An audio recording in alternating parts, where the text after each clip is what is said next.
ప్రభువైన యేసుక్రీస్తు నామములో చేరొచ్చిన అందరికీ హృదయపూర్వకమైన వందనాలు తెలియజేస్తూ అపోస్తల కార్యములు 19వ అధ్యాయంలో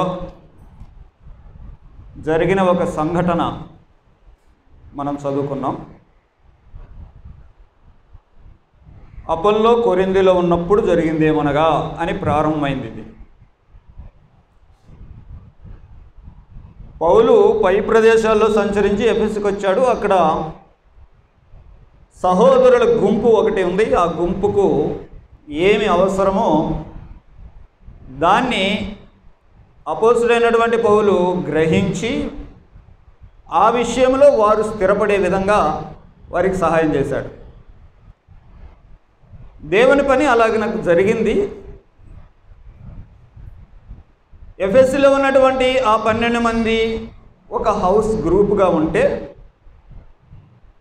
వారికి దేవునికి సంబంధించి ఇంకా ఏమి కొరతలు ఉన్నాయో ఆ విషయాలు పూర్తయ్యే విధంగా అపోస్తుడైనటువంటి పౌలు వారికి సహాయం చేశాడు. ఇంతగా 12 మంది ఎవరు? మనం ఈ మాటలు ఆలోచన చేయాలంటే పైన మాటే అపోల్లో కొరింథీలో ఉన్నప్పుడు జరిగింది అని అన్నాడు. అపోల్లో ఏంటి? పౌలు ఏంటి?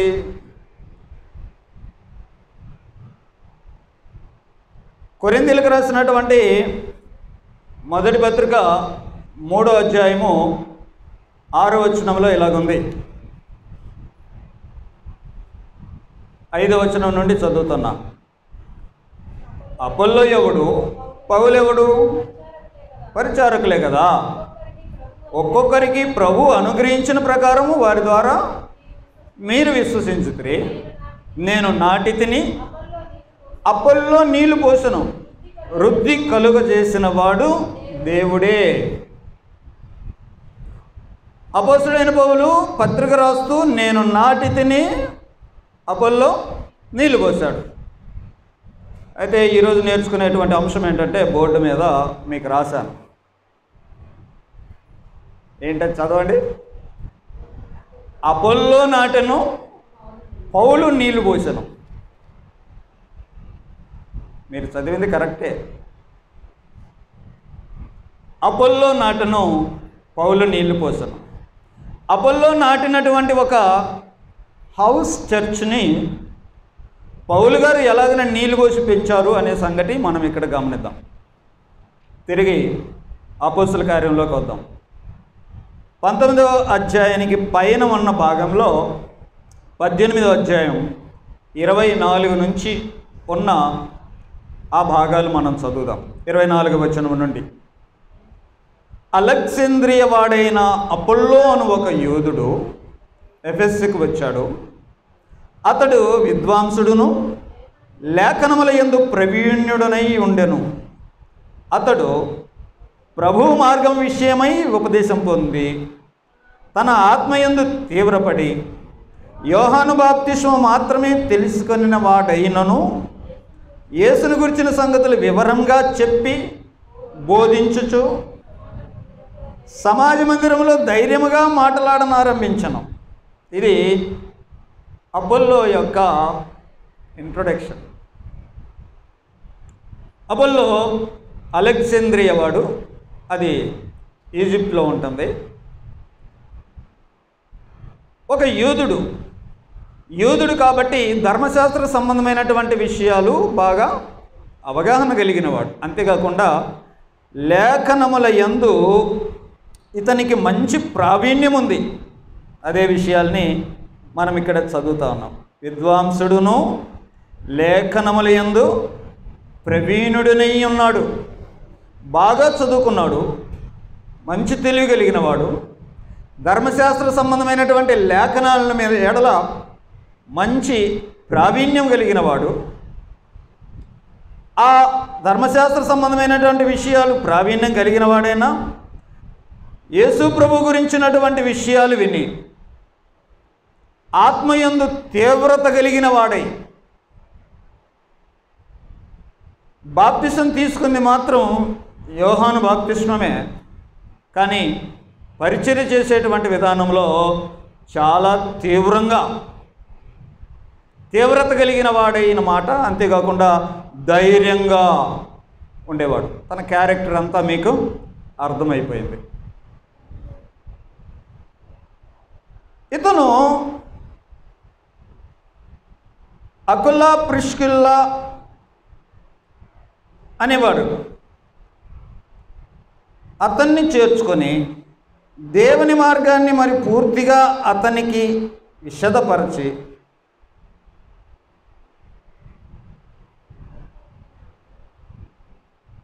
ఆ తర్వాత అతడు అకయ్యకు వెళ్ళాడు. అక్కడ వెళ్ళాలని ఉన్నప్పుడు అతన్ని చేర్చుకోండి అని సహోదరులకు ప్రోత్సాహపరుస్తూ వీరు రాశారు అనే మాటలు చూస్తాము. కాబట్టి ఈ అపోల్లో చాలా ప్రావీణ్యం కలిగిన వాడు అనే మాటలు చూస్తాం. ఈ అపోల్లో ద్వారా అక్కడ కొంత పని జరిగింది అని చూస్తున్నాం. తను ఏదైతే నమ్మాడో ఆ విషయాన్ని చాలా గట్టిగా, చాలా బలంగా అందరికీ చెప్పేవాడుగా కనపడుతున్నట్టుగా చూస్తాం. ఇతను పనిచేసింది ఎఫెస్సిలో. మనం ఇంకా కొంచెం పైన చదివితే ఆ విషయాలు మనకు అర్థమవుతాయి. 18వ వచనం నుండి కూడా పౌలు ఇంకా బహుదినములైన తర్వాత అక్కడ సెలవు పుచ్చుకున్నాడు. పౌలు మినిస్ట్రీ అక్కడ ఉంది. ఆయా ప్రదేశాల్లో తిరుగుతూ వచ్చిన తర్వాత ఎఫెస్సికి వచ్చాడు. ఎఫెస్సిలో ఆయన పనిచేశాడు. ఆ పనికి జరిగేటువంటి ముందుగానే అపోల్లో గురించిన ఇంట్రొడక్షన్లో 24వ వచనం ఇతను ఎఫెస్సికి వచ్చాడు అనే మాటలు చూస్తాం. ఎఫెస్సిలో ఇతను పనిచేసినట్టుగా చూస్తున్నాం కదా. ఈ పని చేసినప్పుడు అక్కడ హౌస్ గ్రూప్స్ ఏర్పడ్డాయి. వాళ్ళకు తనకు తెలిసినటువంటి సమాచారాన్ని అంతా చెప్తున్నాడు. ఎలాగ చెప్తున్నాడు అని అంటే, బాప్తిసం ఏం బాప్తిసం? యోహాను బాప్తిసం. అదే తెలుసు ఆయనకి, అదే చెప్తున్నాడు. తర్వాత యేసు ప్రభు గురించి ఏం చెబుతున్నాడు? ఈయనే మెస్సయ్య, ఈయనే మన రక్షకుడు, దేవుడు పంపించిన వాడు ఈయనని యేసు గురించి కూడా వివరంగా చెప్తా ఉన్నాడు. ఆ తర్వాత మంచిగా ఉండాలి, యేసులాగా బ్రతకాలి, యేసు మార్గంలో నడవాలి అనే విషయాలు ఖచ్చితంగా చెప్తా ఉన్నాడు. అదే కదా మనకు అర్థమవుతుంది కదా. ఓకే, ఇలాంటి గ్రూప్ని ఆయన తయారు చేశాడు. ఇక్కడ అపోల్లో గురించినటువంటి కొన్ని సంగతులు మనము ఆలోచన చేయాలి. అపోల్లో గురించిన విషయాలు, అపోల్లో యొక్క తన సామర్థ్యం మనం నేర్చుకున్నాము. అపోల్లో యొక్క తగ్గింపు కూడా మనం నేర్చుకోవాలి. అపోల్లో ఎలాంటి వాడు అని అంటే, ఇంత ధైర్యంగా చెప్పేటువంటి వాడైనా కూడా అకులా ప్రిస్కిల్లాలు అతన్ని చేర్చుకొని ఎక్కడ చేర్చుకున్నారు? ఒక లంచ్కో ఒక డిన్నర్కో ఇంటికి పిలుచుకున్నారు. అయ్యా మా ఇంటికి రాని పిలిచి కూర్చోబెట్టి అతనికి ఏమి లోపం ఉందో ఆ లోపాన్ని వీరు తెలియజేశారు. మీకు అర్థం చేసుకోండి. ఇక ఏమి లోపం ఉంది అని అంటే, తన బాప్తిస్మం గురించిన విషయాలు, యేసు ప్రభువు మనుషుల కొరకు జరిగించినటువంటి విషయాలు, ఏ లోపములైతే తన టీచింగ్లో, తన యొక్క జీవితంలో ఏమేమైతే లోపములు కలిగి ఉన్నాయో ఆ విషయాలు ఈ అకులా ప్రిస్కిల్లా వారు చెప్తుంటే ఆయన శ్రద్ధగా విని సరి చేసుకున్న తగ్గింపు స్వభావం కలిగిన వాడు. సేవకులకు చాలా టెంప్టేషన్స్ ఉంటాయి, బోధకులకి చాలా టెంప్టేషన్స్ ఉంటాయి. మేమే చెప్పింది రైటు. క్రైస్తవం ఎలాగుందో చూడండి. క్రైస్తవం ఎలాగుంది అని అంటే, ఒకరిని బట్టి ఒకరు నేర్చుకునే విధంగా, ఒకరు నాటితే మరి ఒకరు నీళ్లు పోసే విధంగా, ఒకరికొకరు సహకరించుకునే విధంగా, ఇలాంటి ఒక మంచి క్రమమైన పద్ధతి ఆనాటి క్రైస్తవ సమాజం కలిగి ఉంది కాబట్టి దేవుని పని జరుగుతూ వచ్చింది. ఒకరినొకరు ప్రోత్సహించుకోవటం. అపోస్తలుడైనటువంటి పౌలుకు వచ్చినటువంటి శ్రమలు చిన్న చిన్న శ్రమలు కాదు. ఈ సంఘటన జరగకముందు పౌలు గారి జీవితంలో జరిగేటువంటి ఇబ్బందులు చిన్న ఇబ్బందులు కాదు. ఇకోనియాకి వెళ్ళాడు, అక్కడ ఇబ్బందులు ఏర్పడ్డాయి. తెస్సలోనికేకి వచ్చాడు, అక్కడ ఇబ్బందులు అయిపోయినాయి. యూదులు ఎలాగ వెంబడించారో ఒకసారి చూద్దాం. ఇక్కడ అపోస్తలుల కార్యం 17వ అధ్యాయంలో 5వ వచనం. అయితే యూదులు మత్సరపడి పనిబాటుల్లాక తిరుగు కొందరు దుష్టులను వెంట పెట్టుకొని గుంపు కూర్చి పట్టణమెల్లా అల్లరి చేసి, ఎలాగిన ఎక్కడెక్కడైతే పౌలు గారు వెళ్తూ ఉన్నారో అక్కడ అతనికి శ్రమలు వస్తూనే ఉన్నాయి. అక్కడి నుంచి రాత్రి వేళ బెరయాకు వచ్చారు. తెస్సలోనికలో ఉన్న ఇబ్బందిని బట్టి బెరయాకు వచ్చారు. బెరయాలో కూడా అదే పరిస్థితి అయింది. బెరయాలో కూడా అదే పరిస్థితి. 13వ వచనం. అయితే బెరయాలో కూడా పౌలు దేవుని వాక్యము ప్రచురించుచున్నాడని తెస్సలోనికలో ఉండు యూదులు తెలుసుకొని అక్కడికి వచ్చి జనసమూహమును చూడండి. అక్కడి నుంచి ఏథెన్స్కి వచ్చారు.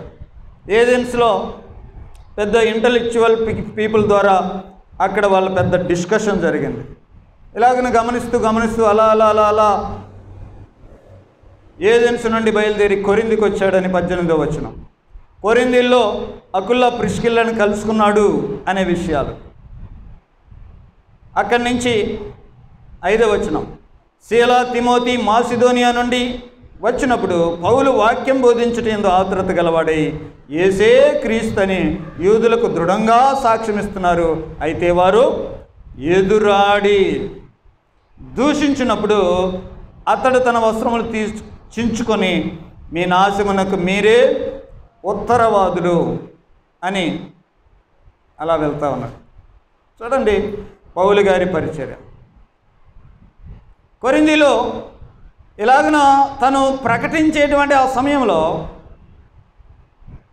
ఎదురాడులా ఉంటే వదిలేశాడు పరిచర్ని. అంటే ఆ గ్రామంలో పరిచర్ని, కొరింథీలో పరిచర్ని. మీ నాశనానికి మీరే ఉత్తరాలు, నేనేదో చెప్పేది ఏదో చెప్తున్నా, మీ ఇష్టం అని వెళ్ళిపోవాలనుకున్నాడు. అయితే జరిగింది ఏంటి? అక్కడ నుండి వెళ్ళి దేవుని యందు భక్తిగల తీతియు యూస్తు అని ఒకని ఇంట చేరాడు. అతని ఇల్లు సమాజ మందిరానికి ఆనుకొని ఉంది. ఆ సమాజ మందిరపు అధికారి అయిన క్రిస్పు తన ఇంటి వారితో కూడా ప్రభునందు విశ్వాసం ఉంచాడు. మరియు కొరింథీలో అనేకుల విశ్వాసం ఉంచి బాప్తిసం పొందారు. రాత్రి వేళ దర్శనమందు ప్రభు నీవు భయపడక మాట్లాడుము, మౌనంగా ఉండకము, నీ మీదకి ఎవడు రాడు, ఈ పట్టణంలో నాకు బహుజనం ఉన్నది అని పౌలుతో చెప్పగా అతడు వారి మధ్య వాక్యము బోధించుతూ 1 సంవత్సరం 6 నెలలు అక్కడే ఉన్నాడు. ఎక్కడ సేవకునికి వచ్చేటువంటి టెంప్టేషన్స్ గురించి, పౌలు గారికి వచ్చే శ్రమల గురించి మాట్లాడుతూ ఉన్నాం. ఎక్కడికెక్కడికి వెళ్ళినా ఇబ్బందులు పాలవుతూ ఉంటే ఇక ఇక్కడ వద్దు, వెళ్ళిపోదాం. యూదులు మత్సరపడి ఎదురాడుతూ ఉంటే ఇక వద్దు, ఇక్కడి నుంచి వెళ్ళిపోతాను. కానీ దేవుని ప్రణాళిక చూడండి, ఇక్కడి నుంచి నువ్వు వెళ్ళొద్దు. మరి కష్టాలు పడుతున్నారు కదా, కష్టాలు వస్తున్నాయి కదా, వస్తాయి, నేను నీకు తోడై ఉన్నా. ఇక్కడ నాకు బహుజన సమూహం ఉంది, దేవుని ప్రణాళిక. ఇక్కడ మారాల్సిన వారు చాలామంది ఉన్నారు. మరి ఎవరు పని చేయాలా? నువ్వు పని చేయాలా? అయ్యా కష్టాలు వస్తాయి రాని, వస్తాయి రాని. ఇంకా సంవత్సరం 6 నెలలు, సంవత్సరం 6 నెలలు ఈ ఎదురాడే వాళ్ళందరూ ఎదిరించలేదంటారా? శ్రమలు రాలేదా? సేవ ఇలాగన ఒక కఠినమైనటువంటి విధానములో నడుస్తూ ఉంటుంది. కానీ ఇలాంటి శ్రమలతో కూడినటువంటి ఈ సేవలోనే దేవుడు తన పని తాను జరిగించుకుంటూ ఉంటాడు. ఇదే క్రమంలో ఎఫెసులో జరిగినటువంటి ఇన్సిడెంట్, ఎఫెసులో కూడా అపోల్లో ద్వారా పని జరుగుతూ ఉంది. ఎక్కడ ఏ స్థానిక సంఘంలో ఏ విధమైనటువంటి చిన్న సమస్య ఉంటే ఆ సమస్య విషయంలో మరి ఒకరు చొరవ తీసుకొని హెల్ప్ చేసేవారిగా కనపడుతున్నారు. ఈనాడు మనం నేర్చుకోవాల్సిన అంశాలు కొన్ని ఉన్నాయి. ఇందులో నేనే చెప్పింది రైటు, మా చర్చే రైటు, మా బోధకుడే రైటు, ఈయన చెప్పిందే రైటు, ఆయన చెప్పిందే రైటు అని క్రైస్తవ సమాజంలో, స్థానిక సంఘాల్లో, యూట్యూబుల్లో కొట్లాడుకొని వస్తున్న నేటి దినాల్లో ఎవరిది రైటు? మరి ఈనాడు క్రైస్తవ సమాజంలో యూట్యూబ్ అనేది అందరికీ దగ్గరైపోయింది. నీవు ఏ స్థానిక సంఘ సభ్యుడివైనా కూడా నీకు ఒక యూట్యూబ్ స్పీకర్ ఫేవరెట్లు ఉండంటారు. ఈనాడు అట్లా ఉంది. మన స్థానిక సంఘకుడు సేవకుడు ఏం చెప్పినా కూడా ఆయన చెప్పింది రైట్ అనే విధానంలో వెళ్తూ ఉన్నాం. మరి ఎవరు రైటు? అపోల్లో చెప్పాడు, బాగానే చెప్తున్నాడు. ఎఫెసీలో 12 మంది హౌస్ చర్చ్ని తయారు చేశాడు. వాళ్ళు నమ్మకంగా ఉన్నారు, వాళ్ళు మంచి పద్ధతులను కొనసాగిస్తున్నారు, కూడుకుంటున్నారు, కలుసుకుంటున్నారు, పాటలు పాడుతుంటారు, ప్రార్థన చేస్తుంటారు, కూడుకున్నప్పుడు కానుకలు అవి వేస్తూ ఉంటారు. వేస్తుంటారు లేదా? ఎఫెసీలో ఒక గ్రూపు. ఇప్పుడు 19వ అధ్యాయంలోకి వద్దాం నేరుగా. పౌలు పై ప్రదేశాల్లో సంచరించి ఎఫెసీకి వచ్చాడు. అక్కడ కొందరు శిష్యులను చూచి అనే మాట చూస్తాం. అక్కడ కొందరిని శిష్యులను చూచి, మరి ఆ శిష్యులు అనే మాట వారు ఏం చేస్తున్నట్టు? వారు ఏం చేస్తుంటారు? పాటలు పాడుకుంటుంటారా? కూడుకుంటూ పాటలు పాడతారా? లేదా ప్రార్థన చేసుకుంటుంటారా? ప్రభు కొరకు మంచిగా బ్రతుకుదామని తప్పులు అలాంటివి చేయకుండా ఉండింటారా?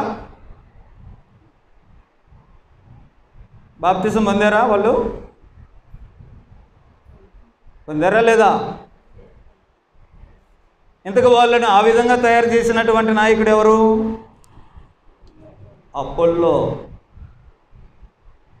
అందుకే మనం 24వ వచనంలో అపోల్లో ఎఫెసుకి వచ్చాడు, ఆయన పని చేశాడు అనే మాటలు పైన చదివాం.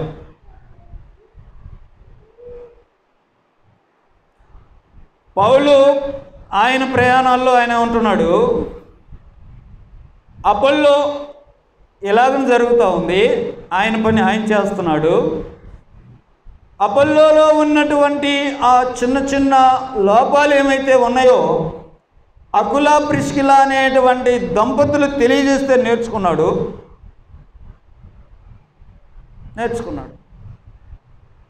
ఎంతమంది సేవకులకి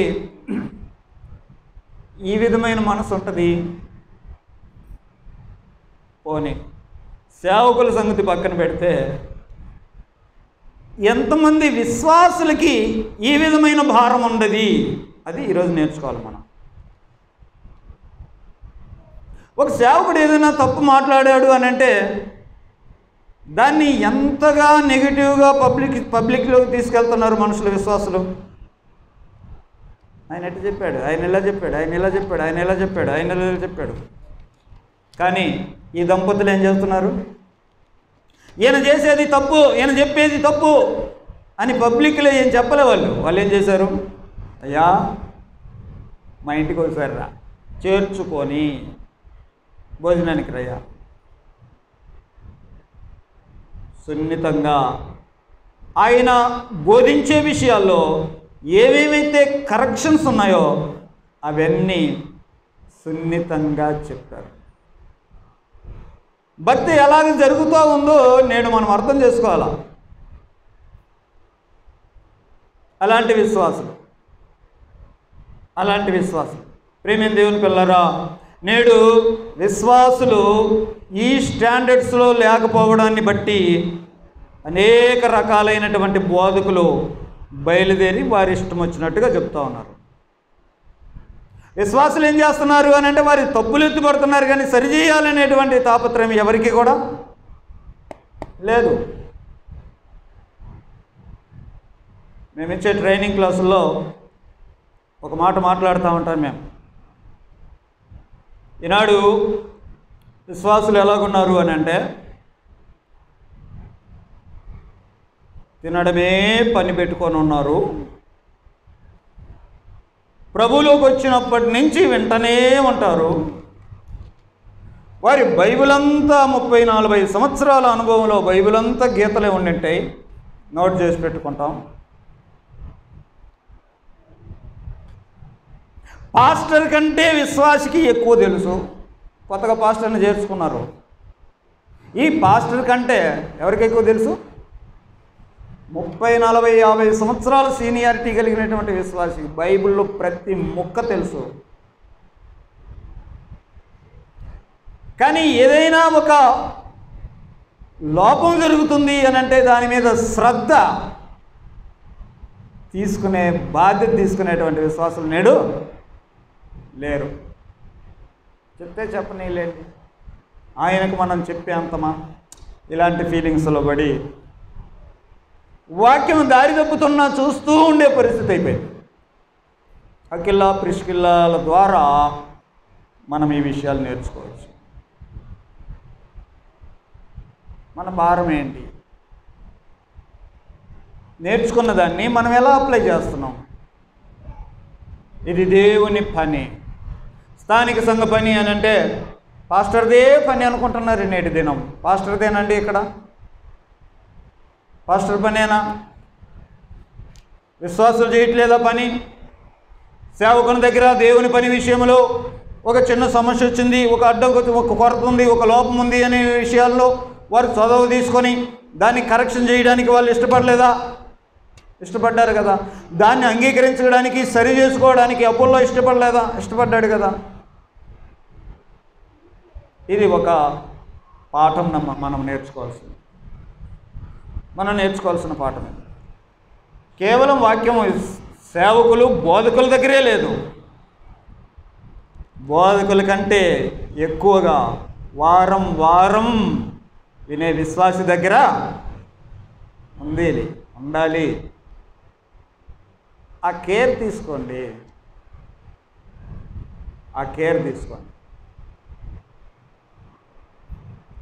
విశ్వాసులు బైబిల్ చదవటం లేదు కాబట్టే బోధకులు ఏం చెప్పినా చెల్లుబాటు అవుతుంది.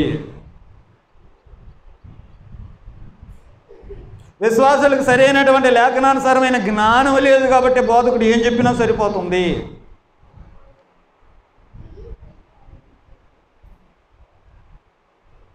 అది ఆలోచన చేయాలి. ఇది ఒక మాట. రెండో మాట మనం నేర్చుకోగలిగింది 19వ అధ్యాయంలో వారు కొందరు శిష్యులు అనే మాట చూస్తున్నాం. వీళ్ళు ఎంతమంది అని అంటే 7వ వచనం, 19వ అధ్యాయం 7వ వచనంలో 12 పురుషులు అనే మాట చూస్తున్నాం.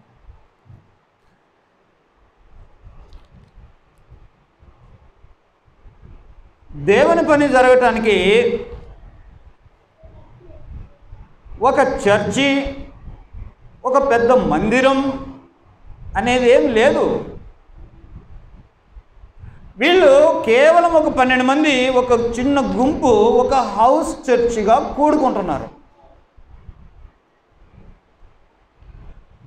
వారి ఆసక్తి, వారికి నేర్పించినటువంటి వ్యక్తిని బట్టి, వారు నేర్చుకున్నటువంటి దాన్ని బట్టి వారికి ఉన్నటువంటి ఆసక్తి, శిష్యులుగా ఉన్నారు. వారు కూడుకుంటున్నారు, వాళ్ళు ప్రార్థన చేస్తారు, వాళ్ళు పాటలు పాడుకుంటారు, వాళ్ళు కానుకలు వేసుకుంటుంటారు. ఎక్కడ? మందిరాల మీదకి మైండ్ ఎక్కువ పోద్ది, కానీ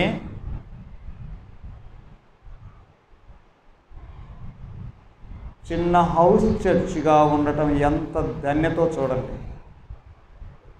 రాబోయే కాలాల్లో హౌస్ చర్చిలే నిలబడతాయి. పెద్ద పెద్ద ఫ్రంట్ లైన్ చర్చిలన్నీ పెళ్ళిళ్ళు చేసుకోవడానికి, ఫంక్షన్లు చేసుకోవడానికే ఉపయోగపడతాయి.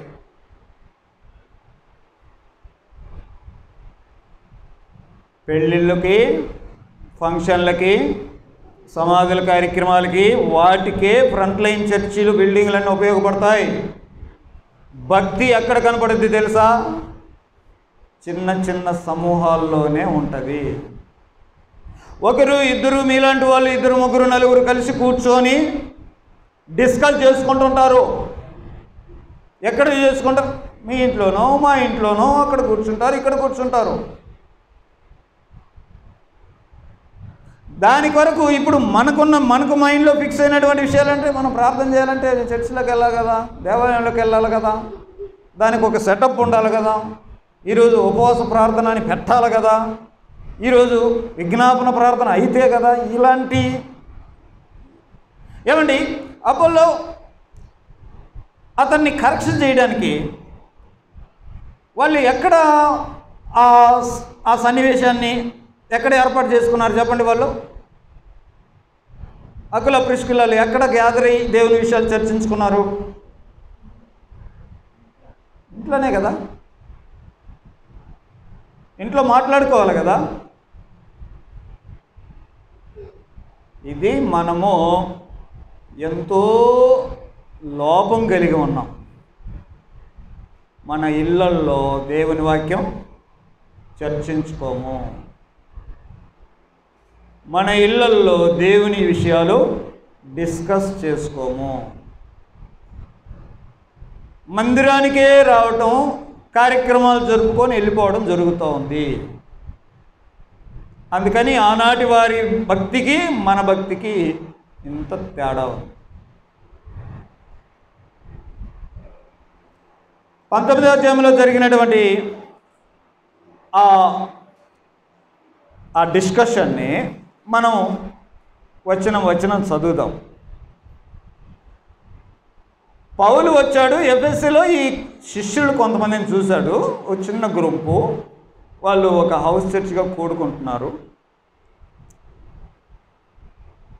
వాళ్ళని ఒక ప్రశ్న అడిగాడు. వారిని ఒక ప్రశ్న అడిగారు. అదేం ప్రశ్న? మీరు విశ్వసించినప్పుడు అసలు ఆ ప్రశ్న ఎందుకు అడిగాడు ఆయన?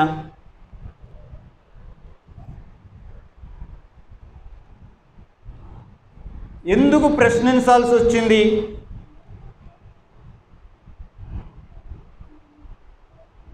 ఆలోచన చేయండి. ఎందుకు అడిగాడు? ప్రశ్న ఎందుకు వేస్తాము? ఇదే వాక్యాన్ని డిస్కస్ చేసుకుంటూ ధ్యానించడం అంటే. ఎందుకు అడగాల్సి వచ్చింది? వచ్చాడు, ఎఫెస్కి వచ్చాడు, ఒక హౌస్ చర్చ్ కనపడింది, వాళ్ళని ప్రశ్న వేశాడు. ఎందుకు ప్రశ్న వేసి ఉంటాడంటావు?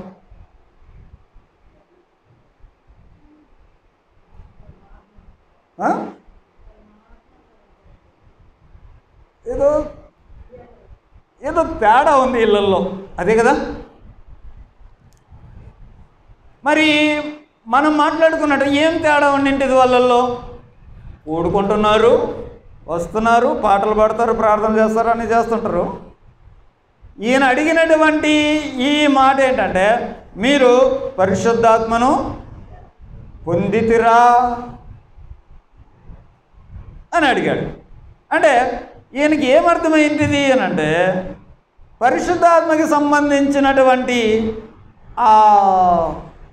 ఆనవాలు ఈ కలుసుకునేటువంటి ఈ శిష్యుల గుంపులో ఆయనకి అనిపీలా.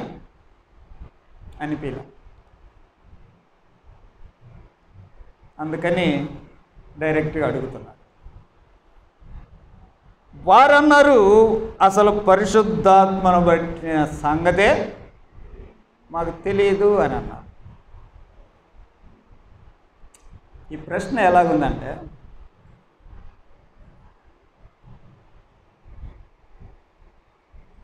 నువ్వు కాళ్ళు తుడుచుకున్నావా అని అన్నాను అనుకోండి,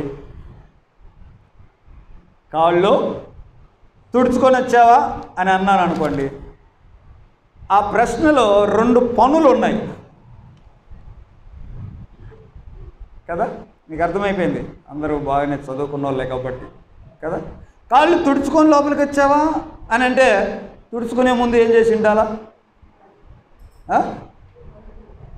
2 పనులు ఉంటాయి. ఏది అడిగిన ప్రశ్న ఒకటే కానీ అందులో 2 పనులు ఉన్నట్టుగా అట్ట అడుగుతుండేనా? అపోస్తులైనటువంటి పౌలుకి తనకున్నటువంటి వాక్య ప్రత్యక్షతను బట్టి బాప్తిసం ఏంటో, పరిశుద్ధాత్ముడు ఏంటో, ఆ పరిశుద్ధాత్ముని యొక్క విషయాలు బాప్తిసం ద్వారా ఎలాగన కలిసి ఉంటాయో ఆ అనుభవంతో ఉన్నవాడు కాబట్టి నేరుగా ఒక ప్రశ్న అడుగుతున్నాడు, పరిశుద్ధాత్మను పొందితిరా అనే మాట. ఇక్కడ తన ప్రశ్నలో 2 రకాల భావాలు కూడా ఉన్నాయి. ఒకటి, పరిశుద్ధాత్మను పొందితురా అంటే పరిశుద్ధాత్ముడు అనేటువంటి ఆ దేవుణ్ణి వ్యక్తిగా మీరు పొందుకున్నారా అనే భావం ఒకటి. పరిశుద్ధాత్మని పొందుకున్నప్పుడు పరిశుద్ధాత్మని ద్వారా మీరు శక్తి పొందుతారు కదా, అలా శక్తి పొందారా అనే భావం ఒకటి. పరిశుద్ధాత్మని పొందారా అని అంటే వ్యక్తిగా పొందుకున్నారా? ఆ పరిశుద్ధాత్ముడు వచ్చినప్పుడు ఏం జరుగుద్ది? పరిశుద్ధాత్ముడు వస్తాడు, మీరు శక్తి నొందుదురు, ఇదే కదా. కాబట్టి ఆ విధమైన శక్తి నొందిన వారిగా ఉన్నారా? పౌలు గారి ప్రశ్న. ప్రేమైన దేవుని పిల్లరా, వాక్యాన్ని ధ్యానిస్తూ ఉంటే మన మనసు ఆలోచనలు లోతుకి వెళ్తామంటే విషయాలు గ్రహిస్తాం. అంతకుముందు ఒక అంశం చెప్తూ నేను ఈ మాటే మాట్లాడాను, మీరు విని గ్రహించుడి. గ్రహించాలి అని అంటే మరి చాలా పెట్టాలా? గ్రహించాలి అని అంటే మనిషికి చాలా ఉండాలా? తెలివి ఉండాలని, జ్ఞానం ఉండాలని లేఖనాలు చాలా చూసాం మనం. ఊరకనే గ్రహించరు అందరూ. గ్రహించాలా? దేవుని వాక్యాన్ని ధ్యానించేటువంటి విషయంలో గ్రహించడం. ఇప్పుడు క్రైస్తవులుగా ఉన్నటువంటి వీళ్ళు క్రైస్తవులుగానే వస్తున్నారు వెళ్తున్నారు, కానీ వాళ్ళల్లో లోపం ఉంది. హోలీ స్పిరిట్కి సంబంధించిన లోపం ఉంది, పరిశుద్ధాత్మకి సంబంధించిన లోపం ఉంది. ఇప్పుడు ఆలోచన చేయండి, నేటి క్రైస్తవ సంఘాల్లో మన సంఘంలో మరి అలాంటి లోపం ఏదైనా ఉన్నప్పుడు పౌలు గారు వచ్చి అడిగితే మనం కూడా సమాధానం చెప్పదా?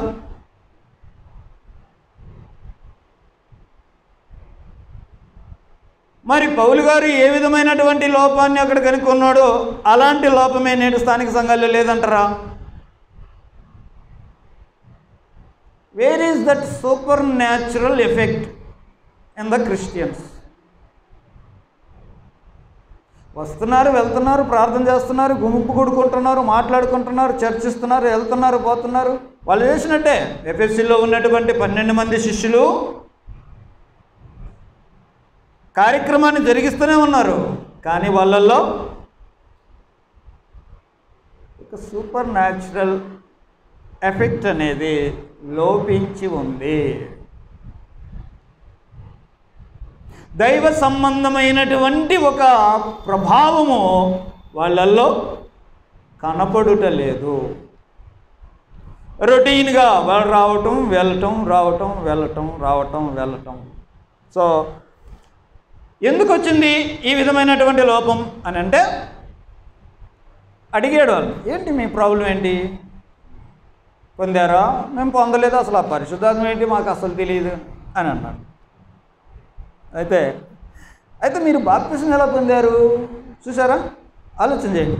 మరి పరిశుద్ధాత్మని యొక్క ఆ శక్తి, ఆ ప్రభావం, పరిశుద్ధాత్మని ద్వారా వచ్చేటువంటి ఆ ప్రభావం కనబడాలి అని అంటే అది బాప్తిసంతో లింక్ అయి ఉంది. కాబట్టి మీరు ఎలా పొందారు బాప్తిసం అని అంటే వీళ్ళు అంటున్నారు కదా, మేము యోహాను బాప్తిసమే అని.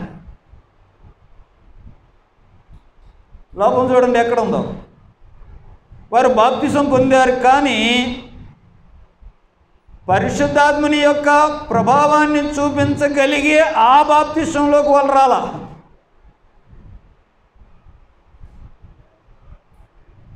ఆలోచన చేయండి. మీరు ఇంకా చాలా మిమ్మల్ని మీరే అన్వయించుకోవచ్చు అనేకమైన విషయాల్లో. బాప్తిసం పొందారు కానీ ఆ బాప్తిసం దేనికి ఇమిడి ఉంటుందో, ఆ బాప్తిసం ద్వారా ఏ విధమైనటువంటి దేవుని ప్రభావం అంతా ఉంటుందో అలాంటి బాప్తిసంలోకి రాలా వాళ్ళు.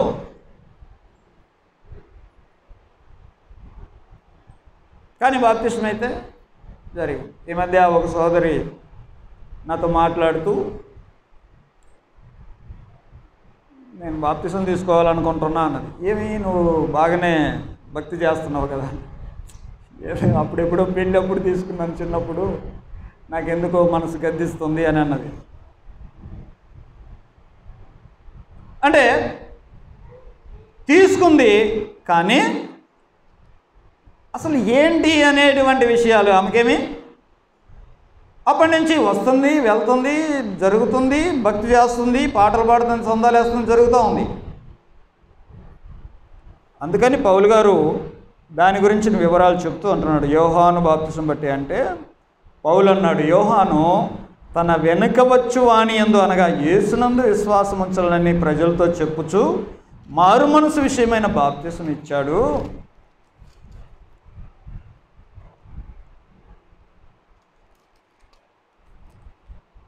బాప్తిసం ఇచ్చాడు అని చెప్తే వారు ఆ మాటలు విని ప్రభు అయిన యేసునామమున బాప్తిస్మము సరి చేసుకునే అనుభవం. సేవకులు సరి చేసుకున్నారు, ఇక్కడ విశ్వాసులు సరి చేసుకుంటున్నారు. ఎందుకు ఈ విశ్వాసులు ఎవరి సంఘం చెప్పండి? ఎవరు నడిపించిన సంఘం ఇది? అపోల్లో నడిపించిన సంఘం. అపోల్లోకి ఎంతవరకు తెలుసు? మనం పైన చదువుకున్నాం, అంతవరకు తెలుసుకున్నాడు. సో అంతవరకు టీచ్ చేశాడు, అంతవరకు శిష్యులుగా వాళ్ళని క్రమంగా పెట్టాడు, వాళ్ళు నమ్మకంగా భక్తి చేస్తున్నారు. ఇక వాళ్ళకి అవసరమైనటువంటి మిగతా సంగతి ఏమైతే ఉందో దాన్ని ఇప్పుడు అపోస్తుడైన పౌలు కంటిన్యూ చేసి ఫుల్ఫిల్ చేస్తున్నాడు. అర్థమవుతుందా? మీరు ఈ సేవకుని దగ్గర ఒక మాట, ఆ సేవకుని దగ్గర ఒక మాట, అక్కడ ఒక మాట, ఇక్కడ ఒక మాట అని అంటే, అబ్బా ఈయనకంటే ఆయన బాగా చెప్పాడు కాబట్టి ఈయన తప్పుడు బోధకుడు అనకండి. ఇప్పుడు అపోల్లో తప్పుడు బోధ చేశాడనా దాని ఉద్దేశం? ఇంకొక ఆయన ఒక వాక్యం చెప్పాడు, ఈయన బాగా చెప్పాడు కాబట్టి ఆయన చెప్పింది రాంగ్ అనుకోకండి. ఒకవేళ తప్పుడు బోధలు ఉంటాయి, అది వేరే విషయం. మన ఆత్మీయ జీవితానికి సంబంధించినటువంటి విషయాల్లో ఒకదానికి కంప్లీట్నెస్లోకి రావాలా, సంపూర్ణులగుటకు సాగిపోదాం. వీళ్ళు భక్తి చేస్తున్నారు, వీళ్ళ భక్తిలో ఒక చిన్న లోపం ఉంది.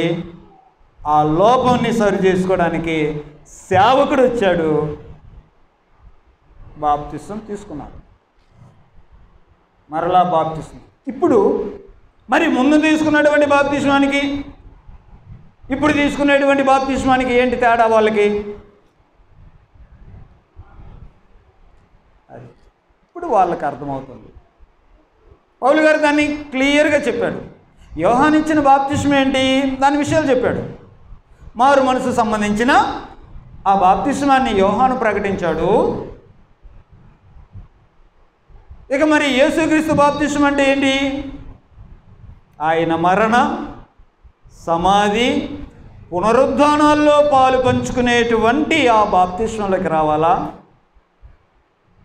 కాబట్టి ఈ ఎక్స్ప్లెనేషన్ ఎప్పుడైతే వచ్చిందో క్రైస్తవుడు అవ్వటానికి అవసరమైన ఆ బాప్తిస్మాన్ని వాళ్ళు మళ్ళా పొందుకున్నారు. పొందుకుంటే పరిశుద్ధాత్ముడు వచ్చాడా? పొందుకున్న వెంటనే పరిశుద్ధాత్ముడు ప్రభావం కనబడింది వాళ్ళల్లో. ఇప్పుడు ఇంకొక పని చేస్తున్నాడు. ఏంటి? తరువాత పౌలు వారి మీద చేతులుంచగా పరిశుద్ధాత్మ వారి మీదకి వచ్చెను. అప్పుడు వారు భాషలతో మాట్లాడుటకును ప్రవచించుటకును మొదలుపెట్టిరి.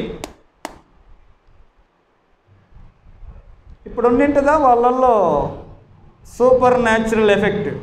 ఉండింటుందా? వినండి, ఈరోజున మనకున్నటువంటి మన అవగాహన పరిశుద్ధాత్ముడు అనగానే ఎగరాలా, గంతులు వేయాలా, కుప్పి గంతులు వేయాలా, ఊగాల అని మనం అలాగిన విజువలైజేషన్లో ఉంటాం. ఆ పిక్చర్ మనలోకి వచ్చేస్తుంది. ఇక్కడ 2 మాటలు మాట్లాడాడు. వారు అన్య భాషలు మాట్లాడుటకును ప్రవచించుటకును. అన్య భాష అంటే ఏం భాష? వాళ్ళకు తెలియని భాష. ప్రవచించుట అంటే ఇది ఏ భాష?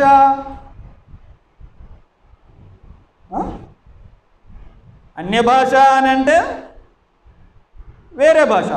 అన్య భాషలు మాట్లాడుటకును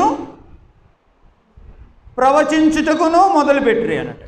అన్య భాష అని అంటే వాళ్ళకి తెలియని భాష. మరి ప్రవచించుట అంటే ఏ భాషలో ప్రవచించారని?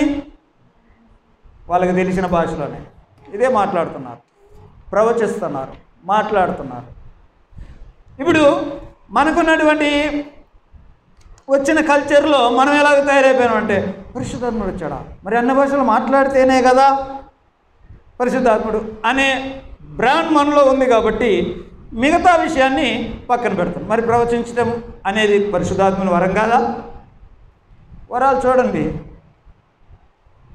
కృపావరాల గురించిన విషయాలు ధ్యానించండి. పరిశుద్ధాత్ముడు ఎక్కువ శాతం వరములన్నీ నోటికి సంబంధించినవి.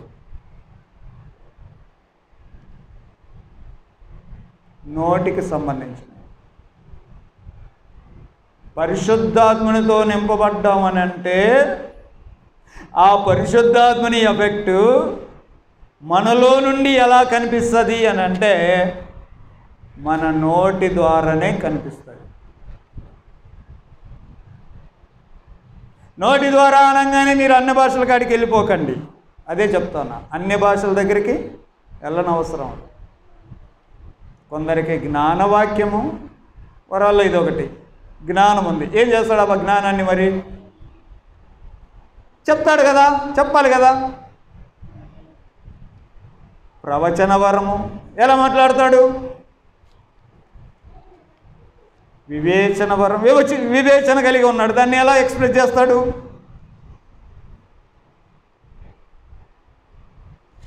ఆలోచన చేయాలి. మనం దేవుళ్ళలోకి వచ్చాము, భక్తి చేస్తున్నాము అని అంటే ఇక్కడ జరిగిన 3 పనులు. పౌలు ఒక పని చేశాడు, వాళ్ళ మీద చేతులుంచి ప్రార్థన చేస్తున్నాడు. పరిశుద్ధాత్ముడు ఒక పని చేశాడు, వాళ్ళని బలపరుస్తూ ఉన్నాడు. అక్కడున్న 12 మంది కూడా పనిచేస్తున్నారు. ఇలాంటి ఎఫెక్ట్ ఇప్పుడు వాళ్ళల్లో కనిపిస్తుంది. క్రైస్తవులు అయిన తర్వాత మనము దేవుని ప్రజలం, మనము దైవజనులం, మనము దేవుని పిల్లలం అని మన రొటీన్గా వచ్చిపోయేటువంటి సంఘ కార్యక్రమాలు, చర్చీలు, పాటలు అవి సరే. మరి అందులో ఏది? కొన్నిసార్లు అంటాడు కదా, జీవించుచున్నావనే పేరుంది కానీ నీవు మృతుల్లాగా ఉన్నావు అంటే ఏమి లేదన్నమాట. అది ఇక్కడెక్కడో ఒక మాట రాసి ఉంటాం, ఆయన దైవశక్తి జీవమునకు భక్తికి కావలసిన వాటన్నిటిని మనకి దయచేస్తాడు. ఆయన శక్తి నీకు ఇలాంటి కావలసినవి దయచేసినప్పుడు మన లైఫ్ ఎలాగ ఉండాలి? దైవికమైన ప్రభావంతో కూడినటువంటి జీవితం మనం జీవించగలగాలి. ఇవి ఒకరి దగ్గరే నేర్చుకోవాల్సిన అవసరం ఏమీ లేదు. మీరు వింటున్నారు కదా, ఇప్పుడు చాలా సోర్సెస్ వచ్చాయి. ఇంటర్నెట్ వచ్చిన తర్వాత చాలా విషయాలు నేర్చుకోండి. కంప్లీట్ అవ్వండి, సంపూర్ణులు అవ్వండి. సంపూర్ణులుగా అగుటకు సాగిపోదాం. హెబ్రీయులకు రాసిన పత్రికలో ఒకసారి ఆ మాటలు చదువుదాం. హెబ్రీ పత్రిక 5వ అధ్యాయం 11వ వచనంలో, ఇందును గురించి మీకు చెప్పవలసిన అనేక సంగతులు ఉన్నాయి, కానీ మీరు వినుటకు మందులైనందున వాటిని విశదపరచుట కష్టం. ఈరోజు మిమ్మల్ని కొంచెం పౌలు ఏం ప్రశ్న వేశాడు, ఆ ప్రశ్న అర్థం ఏంటి, ఎందుకు వేశాడు, అందులో ఏం భావం ఉండింటది అని మిమ్మల్ని కొంచెం ఆలోచింపజేస్తున్నా కదా. కొంచెం ఆలోచన చేస్తూ వస్తే ధ్యానం జరుగుద్ది. మరి వినుటకు మందులైనందున నువ్వు చెప్పాయా, మేము వచ్చాం వింటాం అన్నట్టుంటే ఇంకేం చెబుతారు? విషదపరచుట కష్టము. కాలమును బట్టి చూస్తే మీరు బోధకులుగా ఉండవలసిన వారై ఉండగా దేవోక్తులలో మొదటి మూలపాఠాలను ఒకడు మరలా బోధించాల్సి వచ్చింది. మీరు ఇంకా పాలు తాగవలసిన వారే, కానీ బలమైన ఆహారము తినగలిగిన వారు కాదు. ఏంటి మీరు ఇంకా క్రైస్తవం ఈనాడు ఎల్కేజీలోకి వెళ్ళిపోతుందండి. ఆత్మీయంగా లోతైన సత్యాలను గ్రహించుకుంటూ దేవుని ప్రభావంతో కూడిన భక్తి చేయాల్సినటువంటి క్రైస్తవ జనము చిన్న బేసిక్స్, ఆ మాత్రం ఇంకితము కూడా లేని కొన్ని చర్చలు చేసుకుంటూ వెళ్తూ ఉన్నారు. నేను ఎక్కడ ఉండాలండి? మనం కాలాన్ని బట్టి చూస్తే ఎంత స్పిరిచువల్ స్టాండర్డ్స్లో ఉండాలి, ఎంత వాక్యపు అనుభవంతో ఉండాలి. ఎవరైనా ఏదైనా బోధ తప్పు జరుగుతుంది, ఇది మిస్టేక్ అయ్యా, సరి చేసుకోవాలి. వాళ్ళకేం అవసరం అండి? భార్య భర్తలకి అపోల్లోకి చెప్పాల్సిన అవసరం ఏముంది? ఏం అవసరం చెప్పండి? ఆ సేవకునికి, ఆ బోధకునికి ఇంటికి పిలిచి అయ్యా కొన్ని లోపాలు ఉన్నాయని చెప్పాల్సిన అవసరం ఏముంది?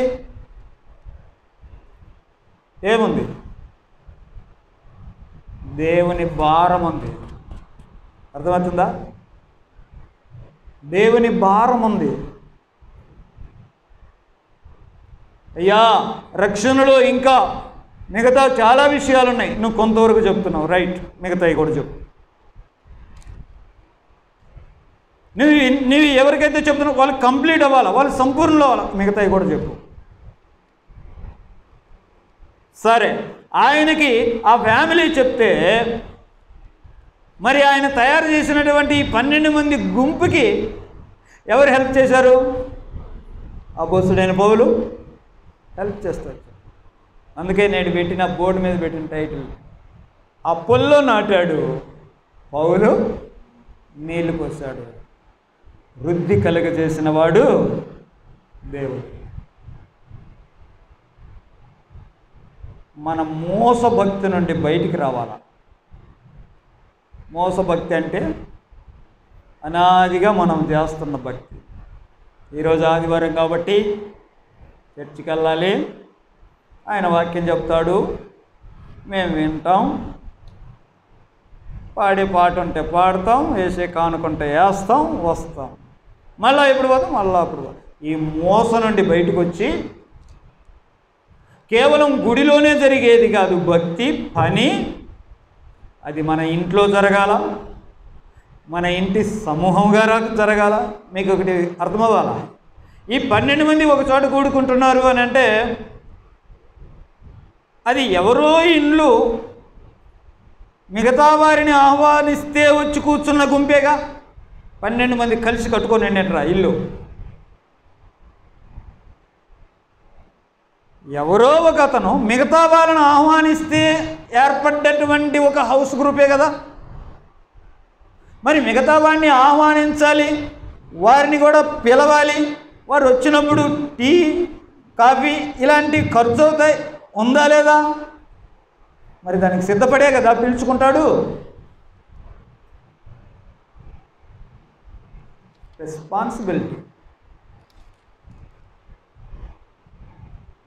రెస్పాన్సిబిలిటీ తీసుకోవాలి.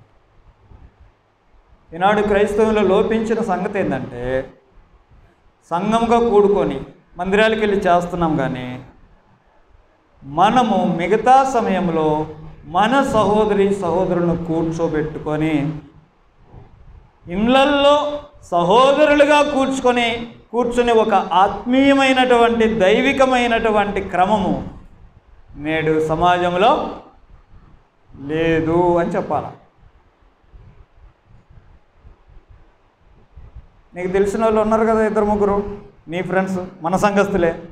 ఈ వారం మధ్యలో ఎప్పుడో ఒకసారి వాళ్ళని పిలుచుకొని ఏదో డిస్కషన్ చేయొచ్చు కదా, ఏదైనా చదవచ్చు, చర్చించుకోవచ్చు. మొన్న ఇక్కడ దాకా వచ్చింది, ఇక నెక్స్ట్ ఏంటి, ఏదన్నా పని చేయాలి కదా, కాస్త ఆలోచన చేయాలి కదా.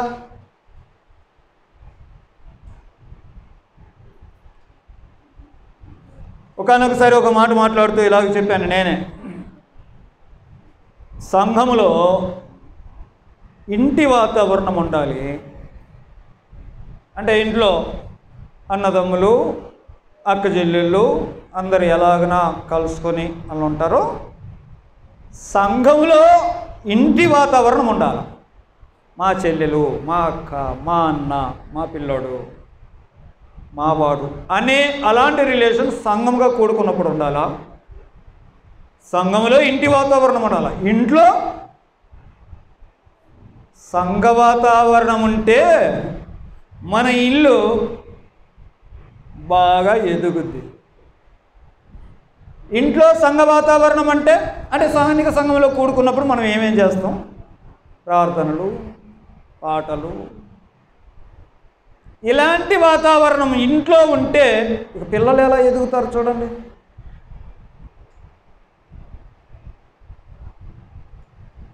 ఈ రెండు మనకు లోపాలే. స్థానిక సంఘాల్లో పక్కన వచ్చిన వాళ్ళ మీద అన్నదమ్ముల అక్క చెల్లెలు లాంటి ఫీలింగ్ లేదు.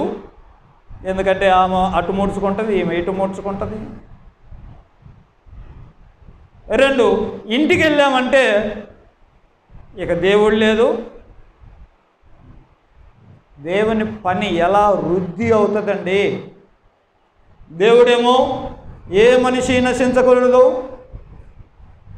నువ్వు ఇక్కడే ఉండు, అయ్యా కష్టాలు వస్తున్నాయి, వాళ్ళు నా మీద ఎదురాడుతున్నారు, నా మాట వినటం లేదు, నేను చెప్పే కాడికి చెప్పా, మీ నాశనానికి మీరే ఉత్తరవాదులు, ఇక నేను వెళ్ళిపోతా అన్ని దీని దగ్గరికి అంటున్నా. దేవుడు ఏమంటున్నాడు, లేదు నువ్వు ఉండి ఇక్కడే, అక్కడ నాకు బహుజనం ఉన్నది, వాళ్ళకి చెప్పాలా, నువ్వు ఉండు, కష్టాలైనా ఉండు అంటున్నాడు కదా. మరి దేవుని ప్లాన్ ఏమో ఇంత జరుగుతూ ఉంటే మరి దానికి అనుసరించేటువంటి క్రమంలో మన బాధ్యత ఏది?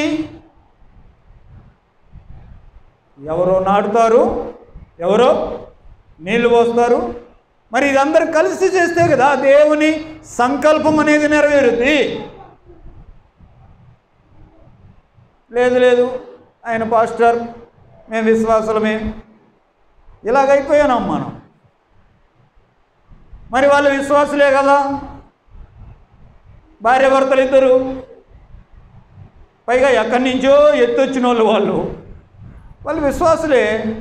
మరి వాళ్ళు హెల్ప్ చేశారు కదా, దేవుని ప్రణాళికలో దేవుని పనిలో పాలు పంచుకున్నారు కదా. అపోల్లోను వాళ్ళు సరిచేయడం ద్వారా ఇంకా అపోల్లో ద్వారా మిగతా పని ఎలా జరిగింటుంది చూడండి. ఇక మన బాధ్యత ఏంటి? దేవుని పని వృద్ధి అవ్వాలంటే ఎవరో నాటాలా, ఎవరో నీళ్లు పోయాలా. సేవకునిగా ఒకవేళ నేనే నాటాను అనుకోండి, మీరేం చేయాలా? నీళ్ళు పోయండి. ఎవరినైనా దేవుని దగ్గరికి నేను అలా తీసుకొని వస్తే మీరు ఎంకరేజ్ చేయండి. పోనీ మీరే నాటారనుకోండి, మీరే ఎవరినైనా తీసుకొని వచ్చారు, నేనేం చేయాలా? నేను తెచ్చిన విశ్వాసి కాదు కదా. వదిలేయడం కాదు, ఏం చేయాలా? నీళ్ళు పోయాలా. అప్పుడు కదా దేవుని పని జరుగుతుంది. దేవుని పని మందిరంలో కూడుకున్నప్పుడు జరగాల, బయటికి వెళ్ళినప్పుడు జరగాల. ఎందుకంటే దేవునికి బహుజనము ఉంది. ఏ మనిషి నశించాలని ఆయనకి లేదు, అందరు రక్షణలోకి రావాలని ఆయన ప్లాన్ ఉంది. ఎప్పుడు జరుగుతుంది? మనదే బాధ్యత. ఎవరో ఒకరు నాటాలా, మిగతా వాళ్ళు నీళ్ళు పోయాలా. వాళ్ళు నీళ్ళు పోస్తే వీళ్ళు నాటాలా. కోఆపరేషన్తో జరగాల. ప్రభు పని అంతా అలాగనే ఉంటుంది. అలాగే జరిగింది, అలాగనే దేవుని పని వర్ధిల్లింది. ఈరోజు మన దాకా వచ్చింది.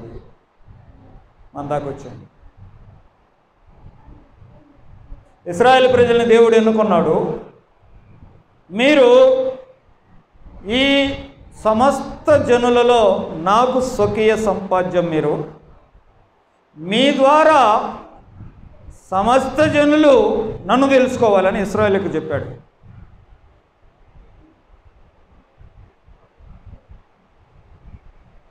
స్థానిక సంఘానికి ఏం చెప్పాడు అని అంటే, మీరు నా వారు, సమస్త జనులు నా దగ్గరికి రావడానికి ఎవరి ద్వారా రావాలా? మీ ద్వారా రావాలా. ఒక్కటి మనసును పెట్టుకోండి, దేవుని యొక్క ప్రణాళిక, దేవుని చిత్తం భూలోకమంతా జరగాలంటే అందులో రక్షణలోనికి వచ్చినటువంటి నీ మీద ఆ బాధ్యత ఉంది. నాటే పనో లేకపోతే నీళ్లు పోసే పనో. ఇది పాస్టర్ల పనే అని నువ్వు అనుకుంటే ఇంకా ఎన్ని శతాబ్దాలు వచ్చినా దేవుని పని ఏం కంప్లీట్ కాదు. ఒకవేళ ఆయన టైం ముగిసి మధ్యలో కనుక వచ్చాడు అనుకో, కోటాను కోట్ల మంది డెస్టినేషన్ నరకంలోకి వెళ్ళిపోవాలని పరిస్థితి. కాబట్టి దేవుడు మనకిచ్చిన పనిలో మన బాధ్యత ఎరిగి నాటడము, నీళ్లు పోయడము, దేవునికి మహిమకరంగా మన సంఘంలో, మన ఇంట్లో వాడబడుతూ ఉండేలాగా మనం సిద్ధపడదాం. అలాగున మనము దేవుని గణపరచడానికి దేవుడు మనకు సహాయం చేయనుగాక. ప్రార్థన చేసుకుందాం. ప్రేమ కలిగిన మా తండ్రి, మాకిచ్చిన ఈ మాటల కొరకు నీకు స్తోత్రాలు నాయన. ఒకరికొకరు సహకరించుకుంటూ నీ పనిలో భక్తులు ఎలాగున జీవించారో మేము తెలుసుకున్నాం. ఏమి కొరతలు ఉన్నాయి, ఏమి లోపాలు ఉన్నాయి అని సహోదరులలో గుర్తిరిగి మరీ ఆ విషయాల్లో వారిని ప్రోత్సహించి నడిపించిన అలాంటి భక్తి ఈ లేఖన భాగాల ద్వారా మేము ధ్యానిస్తూ ఉన్నాం. ఆ విధమైన మాకు మనసు అనుగ్రహించండి. అలాగనే మేము పని చేయగలగడానికి కృప చూపించండి. ఒకరు చేసిన పనిని మరి ఒకరు ప్రోత్సహించి ముందుకు సాగడానికి కృప చూపించండి. మా వంతు మేముగా నీ సంకల్పాన్ని భూమి మీద నెరవేర్చడానికి తగిన సహాయం చేయమని యేసుక్రీస్తు నామములో ప్రార్థిస్తున్నాం తండ్రి. ఆమేన్.